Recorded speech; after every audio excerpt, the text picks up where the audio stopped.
Right, we are actually live. So, what went wrong? What went wrong with today's recording at the beginning? How did I get into this mess? Trying to use technology.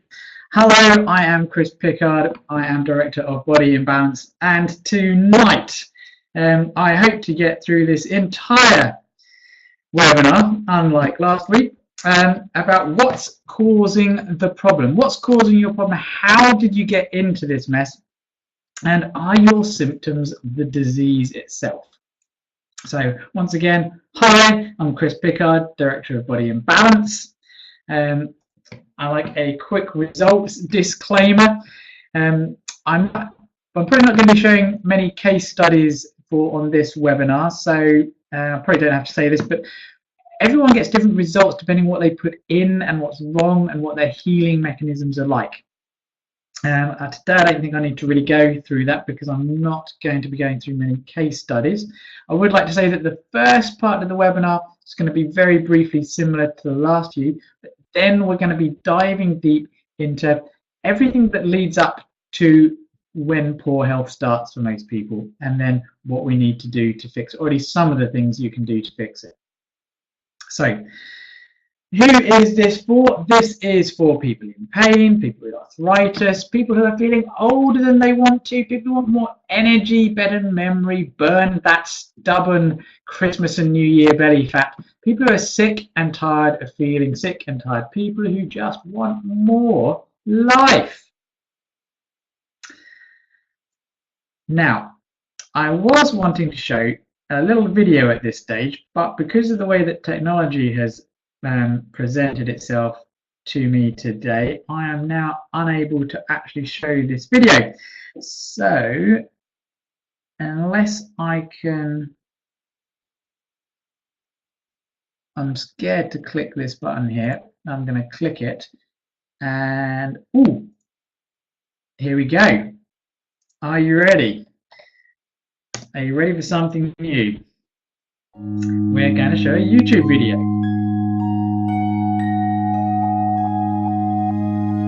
Hopefully you can hear it. What will your last 10 years look like? Will you be quick enough for a game of tag with your grandchild? I hope you can hear it. Strong enough to embrace every moment?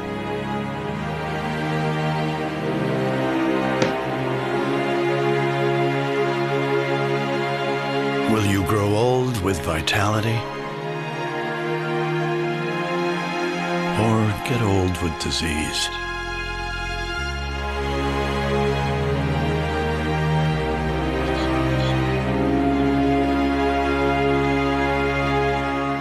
It's time to decide.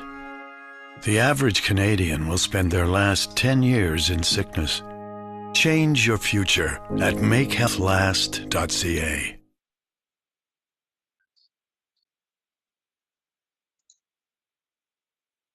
Okay, so how was that?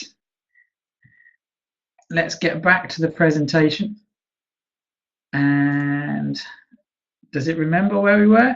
No, it wasn't. So that little video from, I think, Canadian Heart Foundation really does point out that, you know, the last 10 years, it's even can be long, that 20 years of our lives can be very different depending on the choices we make. And as the Canadian Heart Foundation pointed out, whoever put that together, it's up to us. And that's really what this webinar is about showing you. It's about showing you the two different directions you can take to healthy old age. There's this way and there's that way, okay? And what I want people to do is I want people to regain their health and stay well for a lifetime.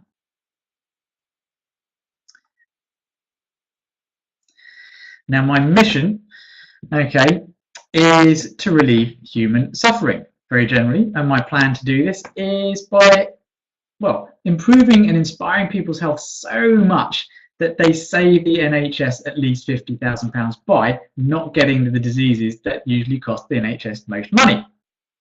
And then hopefully they rise the tide and rise the health of their friends and their family. And so each person that I influence will influence 2, 3, 4, 5, 6, 7, 10, 20, 100 other people. And then as we all get healthier, our nervous systems and our brains will work better. We'll be getting more onto the brain later. And then maybe we're going to be more at peace with ourselves. We're going to make better decisions. The world will be a better, more peaceful place. And I'm not the only person thinking like this. There is now, actually, believe it or not, the diet, I think it's called the Diet for Health. No, Diet for Health and Saving the World, which I'll reveal more at a later date, but not today. So what makes me the expert? Well, I started off as a chiropractor, and I've been doing this for over 20 years now. I've been showing how basically to add 20 years of health to your life and helping people who are in pain and sick get out of pain and sickness. Now, I didn't start this way. I started as a delightful little chap with a grumpy face in a tank top. I then made some bad health choices when I was very young, like about 10 or 11, 12, 13 years old, very young. First went to a chiropractor when I was 8, but then I went again when I was about 13, 14, because I got hay fever, and my parents, they took me to a chiropractor because they thought, well, maybe it's to do with the nervous system, because my mum had hay fever that was better when she was getting her spine adjusted. And this led me down the road of wanting to become a chiropractor, but not before my parents, again, taught me to meditate, or rather they paid for us to learn all to meditate together. My parents weren't hippies. There was nothing religious about it. They just thought it would be a very good thing for long-term health. They were well ahead of their time. I wish my parents still meditated. Okay, then I went to chiropractic college and started learning a lot more about health. This is where I started to get introduced to the idea of more than just spinal health, but health through nutrition. Thanks to people like Jeffrey Bland, PhD, who worked with people like Linus Pauling, who got himself 2 Nobel Prizes, one for chemistry, one for peace. Then I got to meet people like Dr. Bob Rakowski, who basically sees people who have been sent home to die, and now he can't help everyone, but by using certain very, very powerful nutritional protocols, the strongest and most powerful one I will share with you at the end, okay, he's able to reverse many people's health in as little as a few days. And then also people like Dr. Daniel Pompa, who again reverses people's chronic health through very powerful strategies, which I am bringing to the UK. So, on with the subject. We're going to ask you some questions. Currently, how would you rate your health and your quality of life and your stress levels? Think about this at the moment. Maybe make some notes. On a scale of 1 to 10, how important is your health to you? How long do you want to live? Have you even thought about that seriously and what it means? Because we're going to get back to this in a moment. And then what would you want your life to be like when you do get old? And at the rate you're going, is this likely to happen? Now, do you know what the fastest group of people growing in the UK today is? And I mean about what age group is the one that's actually growing the fastest. It's the same in the USA, and it's the same here. And you may have guessed a little bit already. It's the old people, particularly people over 100. Now, this is a little bit out of date. There are over 2,000 people in the UK who are over 100. And by 2060, it's expected to be 690,000. Okay, so there's going to be lots and lots and lots and lots of people over the age of 100. Now, here's the question. I want you to imagine, I want you to close your eyes, and I want you to imagine, what does 100 years old look like to you? Okay, it could be imagining yourself at 100, or it could be imagining somebody else at 100. But what's the first image that comes to your mind? Now, open your eyes. And now, what image did you have in mind? I'm not talking about male and female here. I'm talking about, do you look like the very sort of indrawn male, or do you look like the lady driving a car? Because a lot of people they really are a part of their own health problem. In fact, that they actually see aging as a really debilitating process. And if you see aging as a debilitating process and you're saying to yourself, I don't want to get old because I don't want to look like that guy there. I don't want to be stuck in a wheelchair. I don't want to get Alzheimer's. I want to die before that all happens. Then guess what? Your subconscious mind will arrange for that to happen. It's more likely that you're going to die before all this bad stuff happens, before you completely shut down. Okay. Whereas me, I want to be more like that lady. I actually actively in my mind have, picture of myself at 100, drinking a pint, eating cake, driving, picking up my grandchildren, or maybe even my great grandchildren, and maybe even picking up my children, who will be, if I'm 100, they'll be in their 70s, but be able to still pick them up at 100. Okay, still be very, very active and mobile. So are you part of your own health problem? Are you part of the solution? Because there are two types of health. Okay, there are two ways to get to 100. There's by accident or there's planned. Most people only seem to get that accident. Okay, I want you to get there in a planned way in the shape of your life.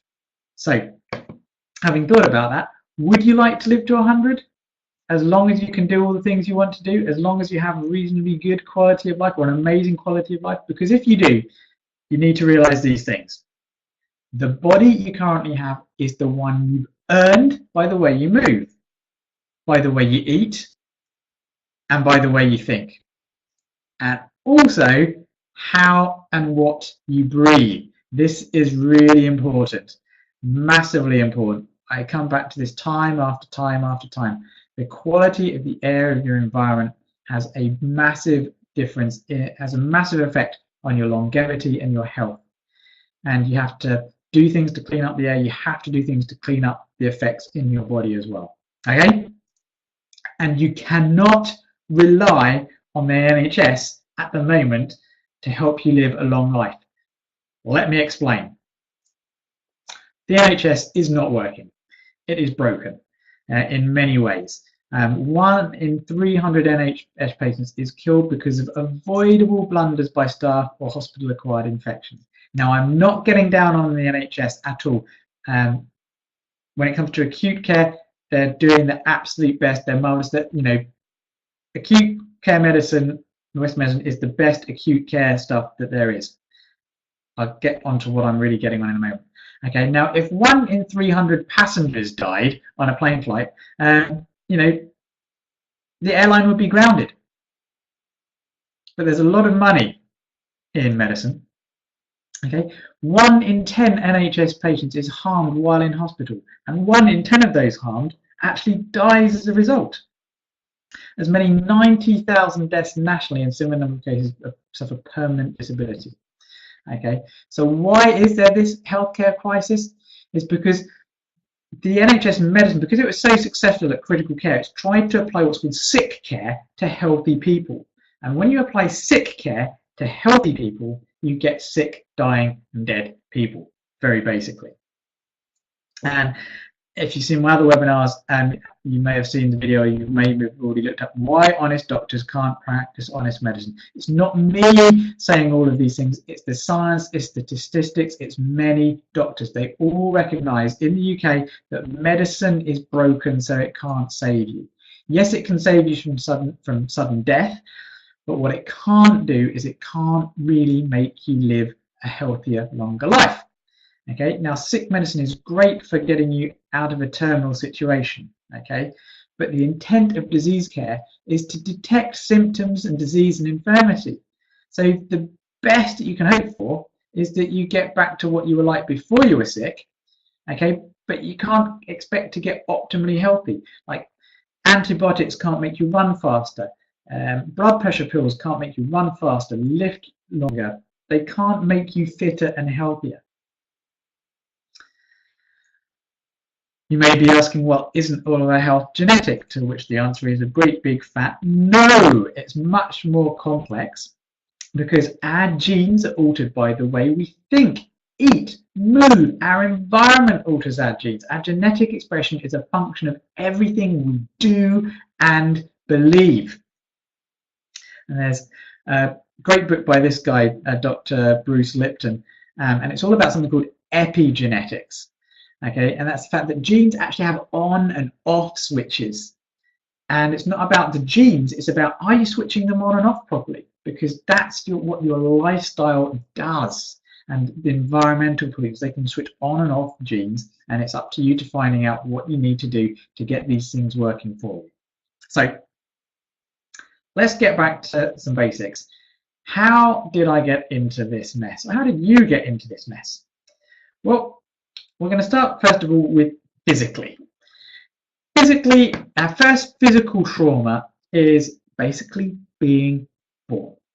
Now, hands up. I don't know if you can see me. Hands up here, who was actually born.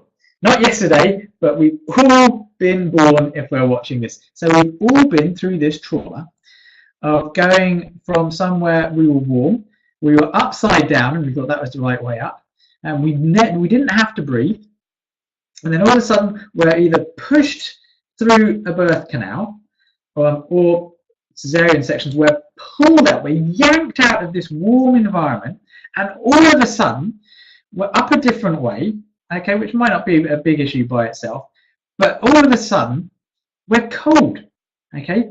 The womb is 36.5 degrees centigrade, or 98 degrees Fahrenheit, and all of a sudden, we can go down almost, to 68 degrees Fahrenheit, 20 degrees centigrade. It might be a little bit warmer, but it's a drop of 15 degrees centigrade, or almost 30 degrees Fahrenheit. It's a big shock, and it's a physical shock as well, and it's actually an emotional shock as well, and it is actually a chemical shock as well, because we're now having to breathe for the first time ever. It's a massive physical trauma, but one which we are meant to survive, one which we all go through, but it is the first trauma. And some German doctors have found that it nearly always causes trauma to the top of the neck, which is one reason why I checked my children the moment they were born. And the moment that the midwives put my two boys in my arms, I did a little gentle spinal stretch, and they both stopped crying instantly.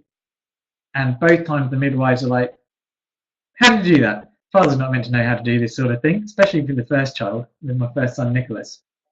So really important to get the spine checked and decompressed straight away.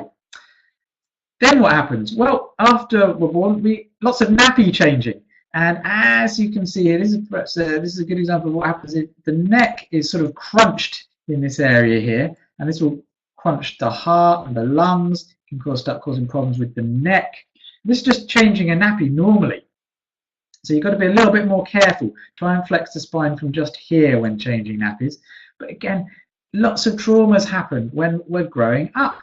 Then then actually nappy itself can mean that the hips are wider apart than they should be. And that can start to cause pelvic problems and back problems. But also, as we learn to walk, we fall over, we can displace the spine, starts causing problems. Then we get more adventurous. I love this picture of this girl on a skateboard. That's just fantastic. I don't know if it's Photoshop, but it's fantastic. And then learning to ride a bike and all kind of other childhood things and sports, football, etc. Lots of different accidents and injuries. And yet we're meant to survive all of these things. But there are various reasons why we're no longer surviving them as well as we should do. We'll get into that when we get into the other two areas of health. But there's all these traumas happening. And then, and this is actually the big physical one, we have all these things which are expected to do and expected to survive, but something goes wrong in the UK at the age of 5. Boom. School. Now, and it's these things here, chairs. All of a sudden, when we're actually still meant to be upright, moving around, we're actually sitting still. And sitting still is horrendously bad for the spine, spinal development, spinal muscles, the nervous system, all sorts of things. I mean, how many of you sit all day and you feel tired at the end of the day? Yet if you're out all day, you might feel actually energized by the end of the day, despite the fact that you've been using energy. It's because movement, a certain amount of movement, actually allows your brain to work properly. And when you're sitting, the brain, certainly for a long time, the brain ceases to work so well. You tend to develop poor posture, which puts pressure on your heart, your stomach, your intestines. So you're talking heart problems, lung problems, bowel problems, digestion problems, back problems, knee problems, ankle problems, neck problems, headaches, the whole lot.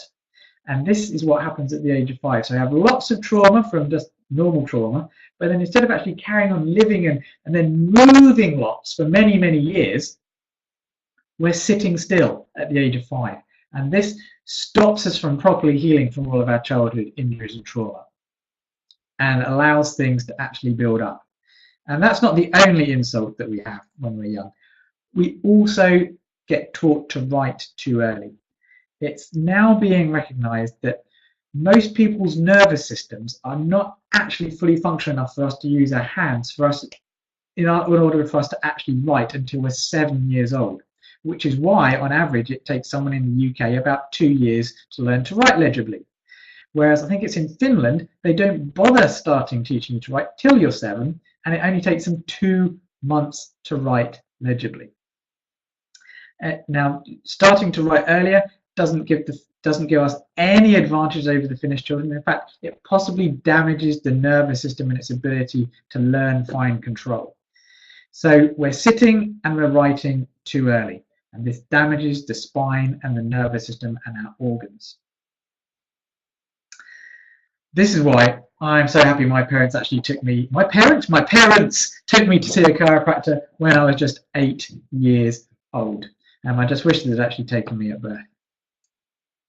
And then we get out of school, and some of us maybe carry on with crazy sports and have more accidents and injuries. A lot of people might be sitting down all day, just allowing that spine to decay more, putting pressure on the heart, the lungs, the stomach, just making it worse.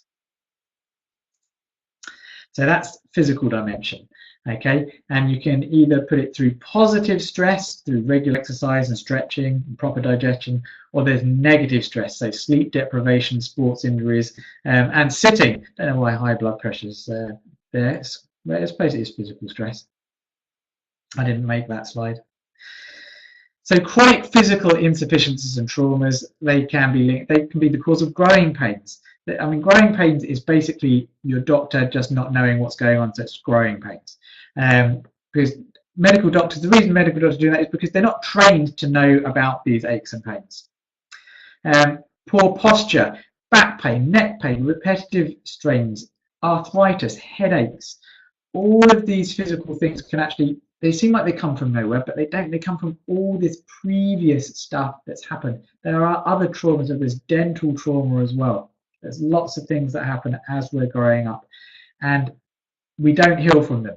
So that's why, regardless of whether you feel good or not, it's really important to get your system checked.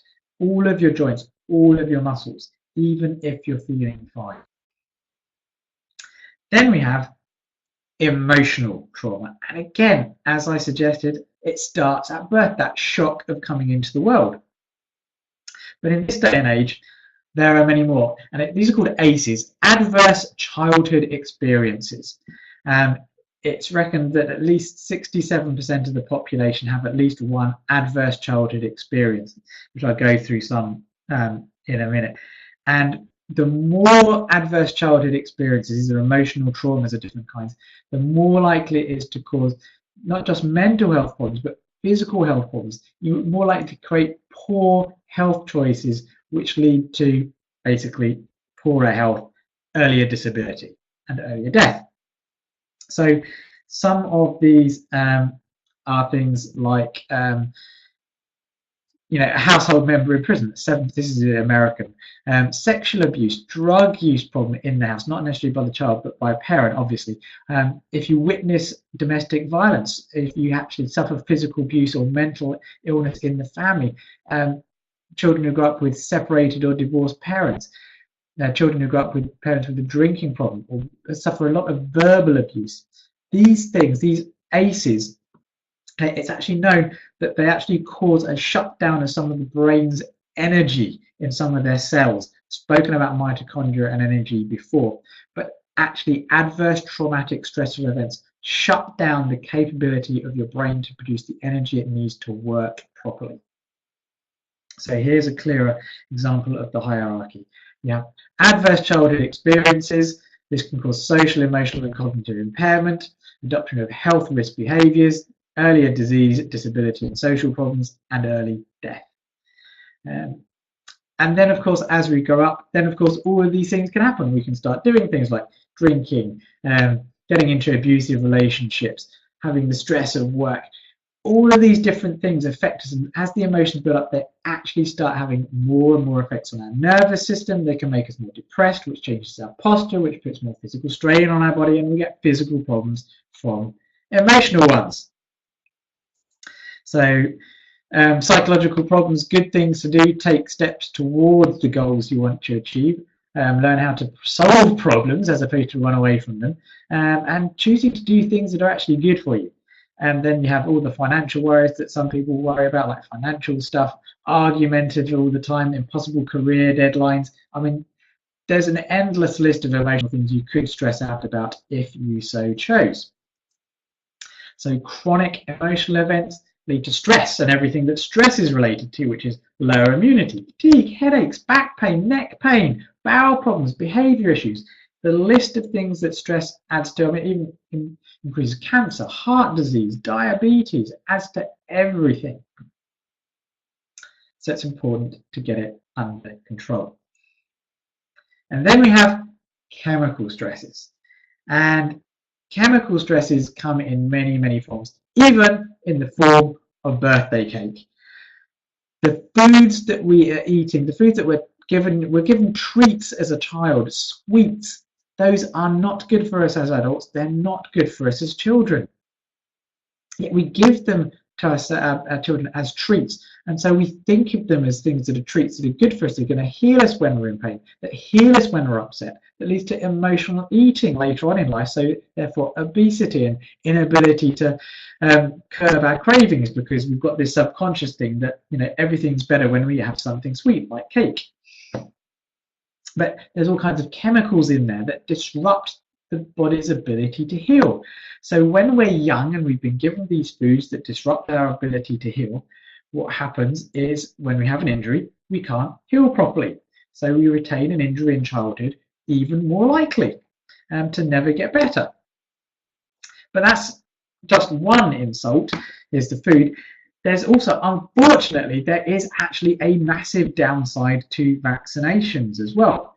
Even though most children do not react badly, I mean, if most children reacted badly to vaccinations immediately, we'd know about it, and they'd be banned instantly.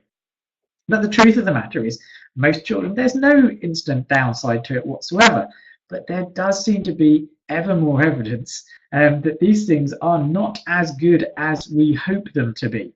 And they're only recently just started to be investigated to see what the quality control of these things is. For instance, 2 recent vaccines have been looked at. The Infanrix Hexa vaccine was found to have 65 unknown to science compounds in it. And this is injected directly into a child's bloodstream. And Gardasil 9, which is given to teenagers, turns out that the new Gardasil is just like the old Gardasil, but also it's got 338 contaminants, 10 of which are toxic chemicals, and 264 which are unknown to science. Okay, now this is, I'll just put this as an example of how much medicine doesn't pay any regards to environmental toxins. Okay, this is despite the evidence. Okay, and so early on, you have children, you have the foods that we give them for treats, but you also have all these vaccines, and the country which has the most vaccines has the highest childhood mortality rate. Now, I'm not saying vaccines are causing it. I think that there's a lot of good that they do, but they've got a long way to clean up their act and make them as healthy as they're meant to be. Now, environmental chemicals had significant impact on biological systems. Chemical explosions during the early stage of development can disrupt normal patterns of development, thus dramatically alter disease susceptibility later in life. Now, there is lots of chemicals called endocrine disrupting chemicals. They interfere with, reproductive, neurological, cardiovascular, metabolic, and immune effects in humans. This is not me saying this is from some scientific papers. I think it was the Columbia University School of Public Health reports that 95% of cancer is caused by diet and environmental toxicity. Environmental Protection Agency studies on human fat biopsies found styrene residue in 100% of people. That's styrene as in polystyrene, and it's not good for you. It's an endocrine disruptor found in 100% of people tested.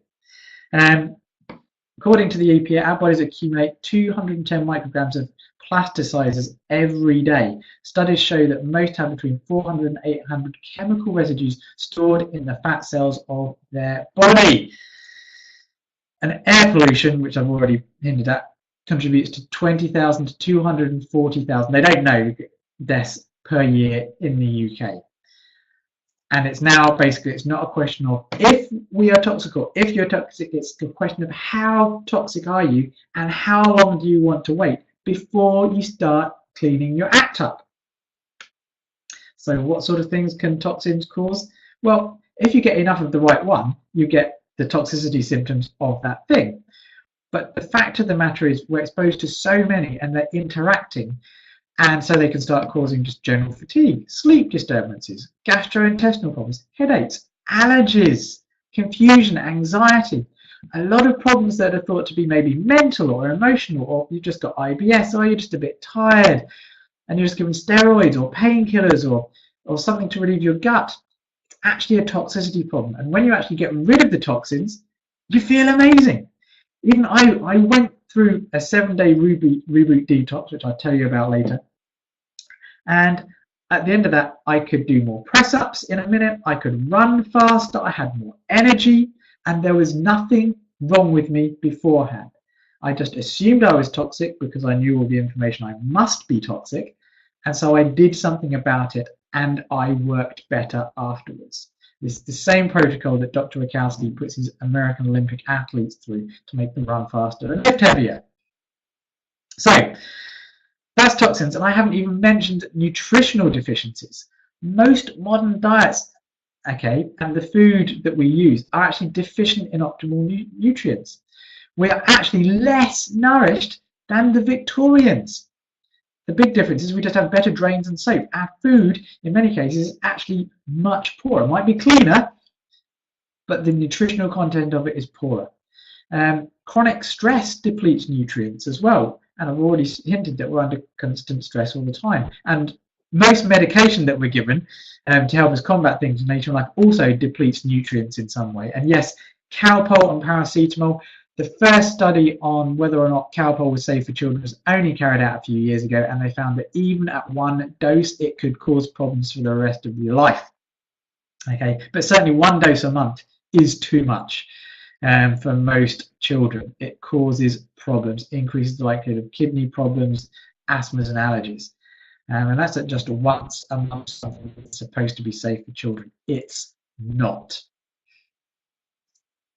So, biochemical dimension, try and stay hydrated, try and get a really good source of vitamins and nutrients in your life, so lots of good foods, and maybe back it up with some supplements as well. Negative emotional things, drinking, smoking, artificial sweeteners, artificial flavors, very bad. So, overall, I've covered 3 types of stress that really build up, even just in the first few years of our life. And this means that even before, many, many years before we actually start feeling problems, okay, and I'm going to get onto symptoms in a moment, there's physical stress, biochemical stress, and psychological stress. But the problem starts even before we're born. Our parents' nutrition before our conception actually will alter the way that our genes express themselves. Okay, and the health of our mother's womb will change our health for life, which means we have to do more things to alter the genes that our parents' nutritional choices made.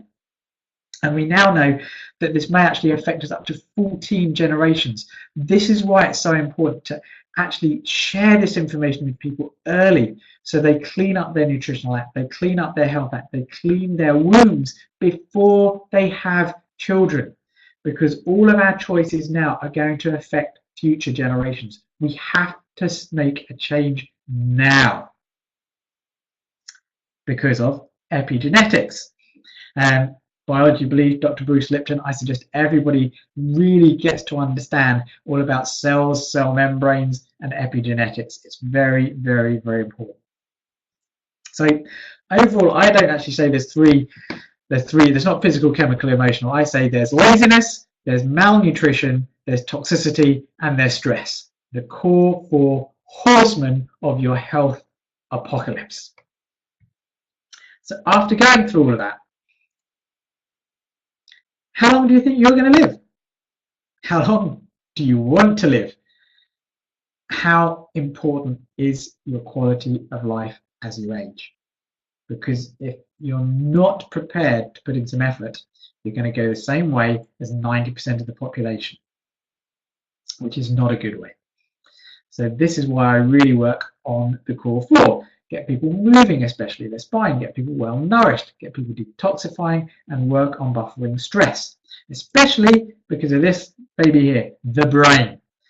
The brain is the most nutrient dependent, energy dependent, and toxin and stress vulnerable organ. Energy dependent means exercise, okay, as well as energy from nutrients. It's so important that we do these things. If we don't have adequate nutrients, if we don't exercise adequately, if we expose ourselves to too many toxins, which we already have, okay, this is without you trying to smoke or drink alcohol, okay, and stress vulnerable, all these things aid brain deterioration. And here's the thing, your brain is the master control of your nervous system, and your nervous system is what controls and coordinates the functions of your cells, tissues, and organs of the body. And your nervous system runs through your spine, okay? And the nerves are made up of motor nerves that go to make things move, okay? Autonomic nerves, which tell your heart to beat and your lungs to work. And then there's your sensory nerves, which is only a small part, which is how you feel, okay? Hot, cold, pain, etc. And what posture are you in? And so most of our nerves aren't about how we feel and symptoms. They're about trying to control and coordinate the body. Now, here's the thing. If you're not moving your spine enough, your brain doesn't work properly, so it may not pick up on the information that it's giving you. And Roger Sperry, PhD, won Nobel Prize in 1981, and he said 90% of the stimulation and nutrition of the brain is generated by movement of the spine. This would be analogous to a windmill generating electricity.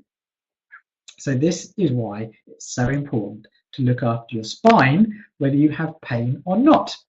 Okay, and now chiropractic traditionally called areas of the spine that were dysfunctional, they call them subluxations. Now there's one group of chiropractors who really think we really need to keep this term, and it's really important. And there's another group of chiropractors who think it's really important that we throw it out. Because whatever reasons, okay, but what we do know is that our brain needs the spine to be fully moving, and we do know that as chiropractors, osteopaths, physiotherapists, we find areas of the spine that are not working properly all the time, even in people with no pain. And so we are experts at trying to find these areas in the spine that are not working properly, because if you have one area of the spine, especially if it's which is missing from this picture, especially if it's in the neck. The neck has the most input into the brain. But any of these joints, if any of them are not moving properly, it basically means your brain won't work properly. It's oversimplified, but that's basically it. So what is a subluxation according to me?